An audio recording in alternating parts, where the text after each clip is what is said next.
So yesterday we began by focusing our attention on the first part of the essay, and in the first part of the essay, Virginia Woolf begins her argument by first of all saying that the masters or the writers, the canonical writers of the classical age of novel writing are beyond reproach. They cannot be subjected to any harsh form of critical analysis because they were writing in a different set of circumstances.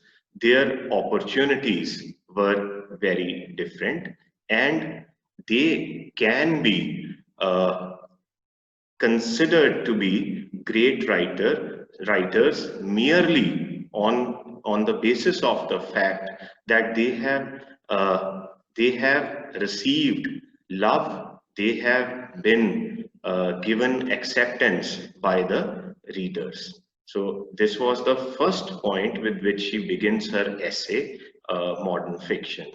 After this, she says that the age of novel writing is still continuing and it has not come to an end.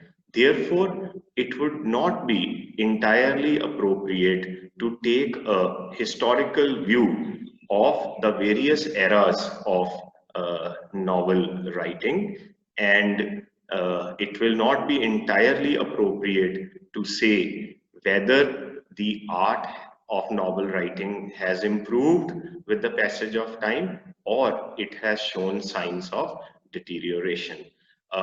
She further strengthens her argument by saying that the art of novel writing cannot be equated with the production of cars or with the production of machines, where we can see clear improvements with the passage of time as there are improvements in the field of science and technology, or as the world becomes more advanced, we can produce better machines. The same cannot be said about novel writing. Her next point in the first part of the essay was that the contemporary writers who are still alive and whose works are being read by large numbers of people can definitely be subjected to criticism because of the simple fact that they happen to be contemporary writers.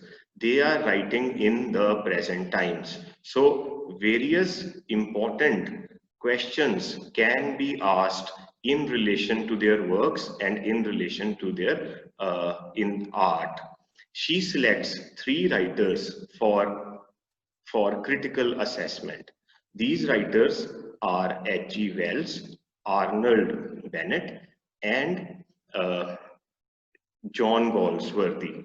She selects these writers because they happen to be the most important and popular contemporary writers. So, let us begin today's lecture by taking this line from the essay. Mr. Wells, Mr. Bennett, and Mr. Galsworthy have excited so many hopes and disappointed them so persistently that our gratitude largely takes the form of thanking them for having shown us what they might have done but have not done. So, it becomes quite clear that she is not appreciative of their art, of their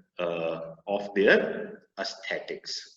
She says that these three writers have acted as models for what should not be done rather than for what should be done in in novel writing. Her basic problem stated in this part of the essay is that these writers have failed to exploit the possibilities of their art.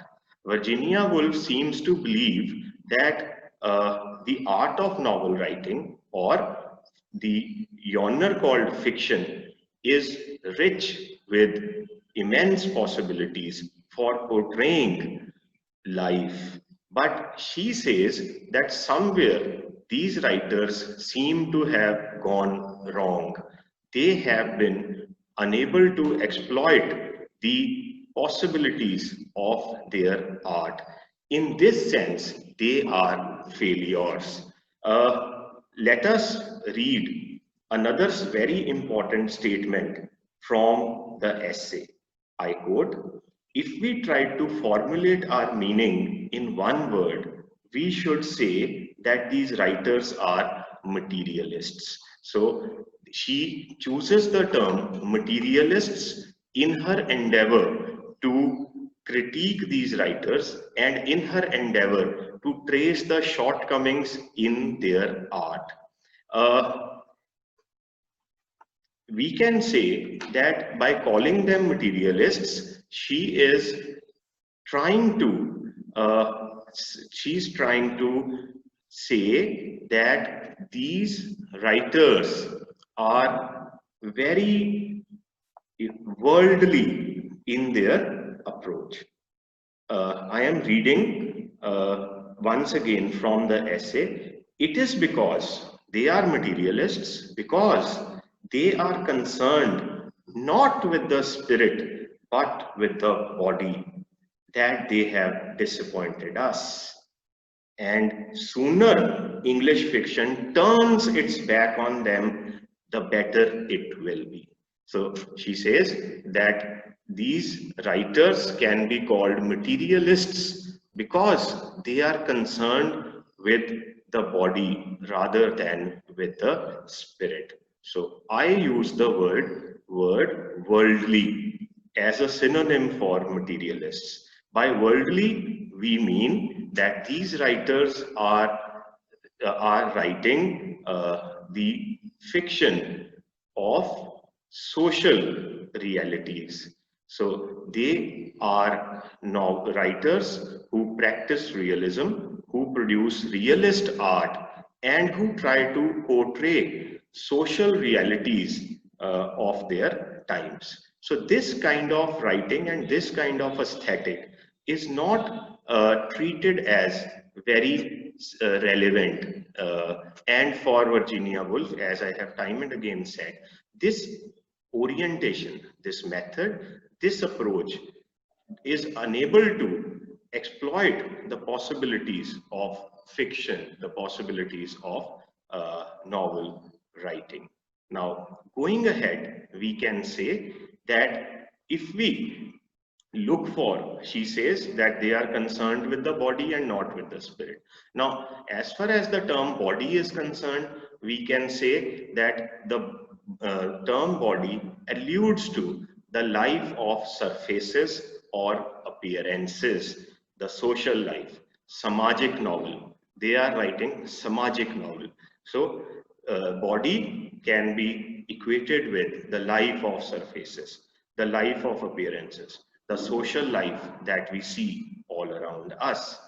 Whereas on the other hand, spirit or soul may refer to the inner world, the world of feelings, the world of inner subjectivities and subjective impressions. We can also include among them existential issues. So here we can take a break, and I need to take a little digression, draw your attention to some very important things. One, that we need to ponder why does Virginia Woolf assume such a position. We all know and we have tried to describe Virginia Woolf as an English woman modernist writer. So in her, we have a blend of womanhood, femininity, and modernity. So all the three writers that she chooses to critique are men. Now, this is something we need to take note of. Galsworthy, Bennett, and the third writer, Wells, they are all men. So somewhere we have to look for the meaning of this essay, and we have to interpret, find reasons for the problems that Virginia Woolf has with their art. Now, let us try and understand this aspect of the essay. I have already said that Virginia Woolf combines the concerns of femininity and the concerns of modernism. Let us remember that when we read George Orwell, we noticed that George Orwell is he discredits modernism, or he seems to take a very negative, dim, and pessimistic view of modernism. We can also put it like this, that whereas George Orwell eschews modernism, Virginia Woolf embraces it. So there is a very obvious connection between the experience of womanhood and the experience of modernism. Conventional art, now let us come to the main point. It seems that Virginia Woolf's argument and her objection, her critique of these three male writers of the realist school can be linked to the fact that conventional art is a product of male dominated and patriarchal society. Conventional art is an embodiment of male perspective. In the first part, she did say that Jane Austen has to be accorded the status of a very big writer, because Jane Austen breached the male bastion and entered the world of writing, even though she was suffering from the disadvantages of being a woman.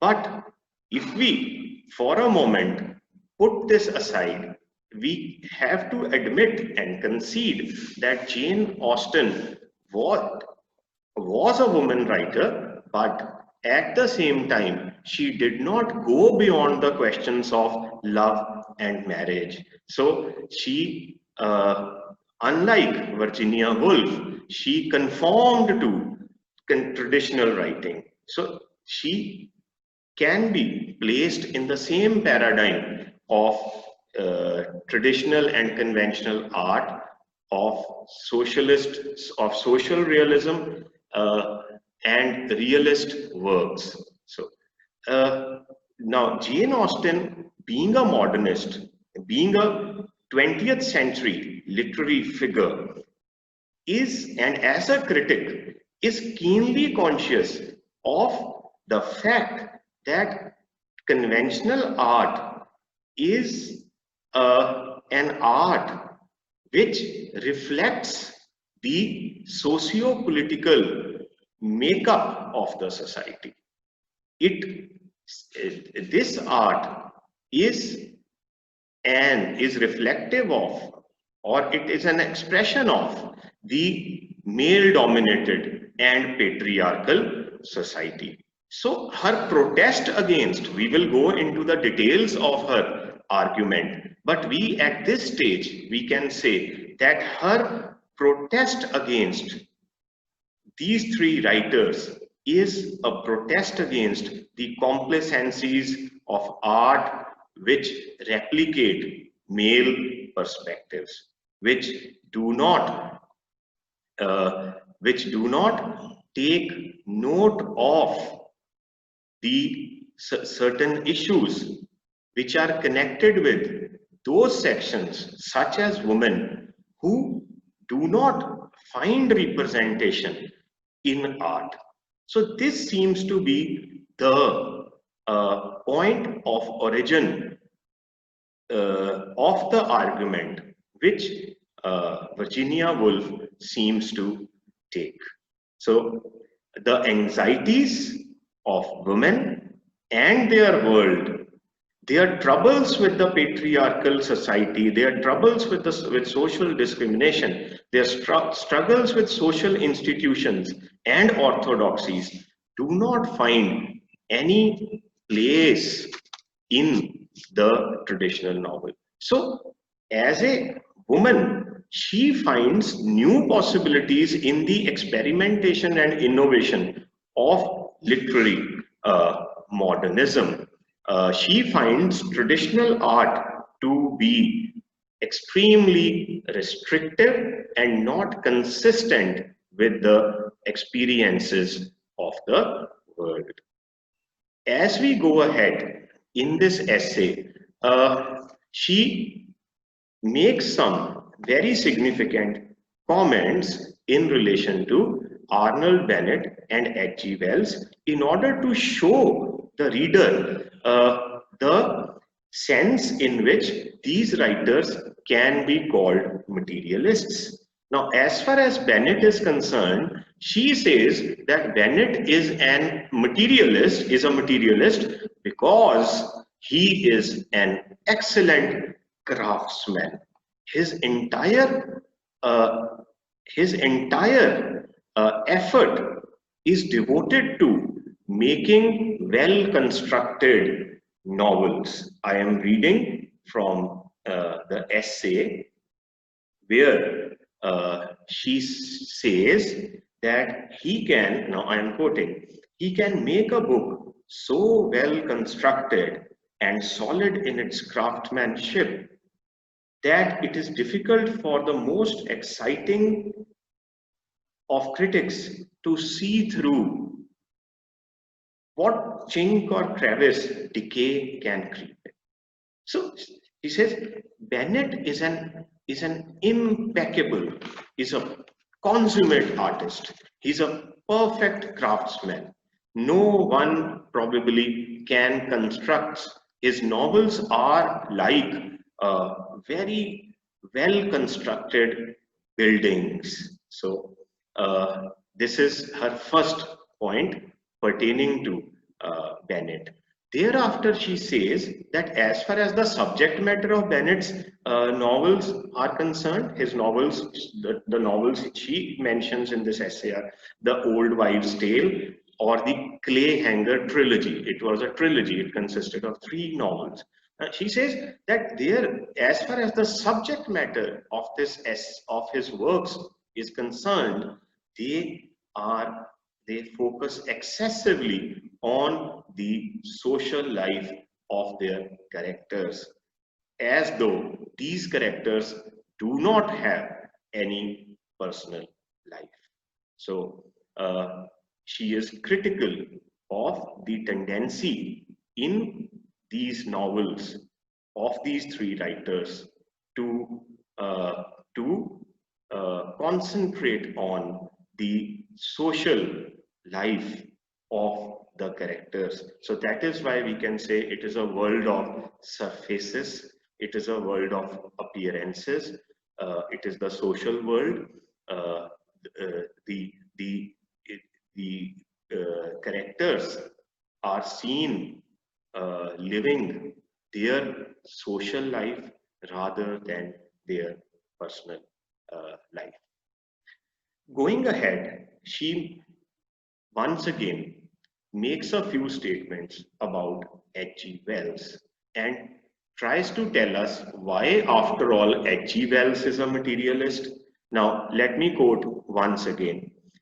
She says, as far as H.G. Wells is concerned, he is a materialist from sheer goodness of heart, taking upon his shoulders the work that ought to have been discharged by government officials. Then I skip a few phrases. Thereafter, she says, forgetting to think about the crudity, the coarseness of his human beings. So, as far as H.G. Wells is a great writer in his own right, but Virginia Woolf as a 20th century modernist, would have more charitable things, to say about writers like Flaubert, T.S. Eliot, or James Joyce, because the later half of the essay is devoted to the appreciation, the adulation of the new kind of art that people like James Joyce are ushering in, or they are introducing. So she says that as far as H.G. Wells is concerned, he can be called a materialist because he, in his novels, presents life as perfect, as beautiful. The closures of the novels are such that all loose ends are tied up. There are no, there is a typical traditional novel ends the story by winding up the plot in such a way that the reader feels satisfied about two or three things. The reader feels satisfied that evil has been punished and good has been rewarded. The reader is satisfied that all that it is a perfect ending, that the hero or the protagonist has got his due, and the novel has been written according to the classifications of comedy, tragedy, historical novel, etc. So these are certain expectations of the reader that the novels or these writers try to fulfill. So she says H.G. Wells tries to present an idealized view of life, that he does not expose those aspects of life which can be called ugly. No, there is no harm in admitting that after all, life can be very absurd. Life can be highly unreasonable. It can be tragic. Life can be very ugly also. Life can be, some aspects of life can be sordid. So, these writers avoid showing life in its imperfections, and they show life in its idealized form, in its perfection. They try to conclude the story to the satisfaction of all the readers, and by doing this, according to Virginia Woolf, they do not carry out an incisive probing of the meaning of life. So you need to do something more. So they are, we can say in other words, unable to capture the essence of life. And we can say that these writers portray things which do not matter and leave out things which matter the most. Now, let me quote from the essay once again. Uh, yes. If we fasten then one label to these books, on which is one word materialists, we mean by it that they write of unimportant things, they spend immense skill and immense industry making the trivial and the transitory appear true and enduring. So just exactly what I was trying to communicate to you, that according to the view taken by Virginia Woolf, these writers write about trivialities, small things, and therefore they are unable to explore the meaning of life. And then she finally kind of concludes this part, and she seems to dismiss these writers when she says that we frame our question differently at different times. but it reappears most persistently as we drop the finished novel on the crest of a sigh.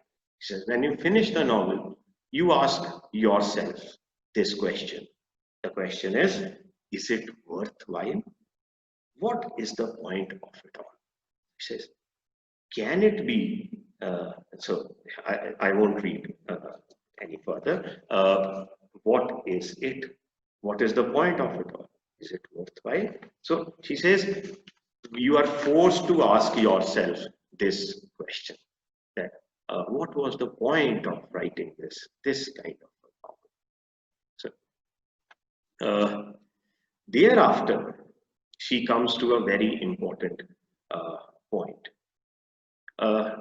In the next section, I will read 1-2 lines from here. She says that there is something which is missing. So, she says, when we say what is the point of it all, she says you ask this question because there is something missing. You find something missing in these novels. She expresses this point in these lines. Whether we call it life or spirit, truth, reality, this, the essential thing, is missing.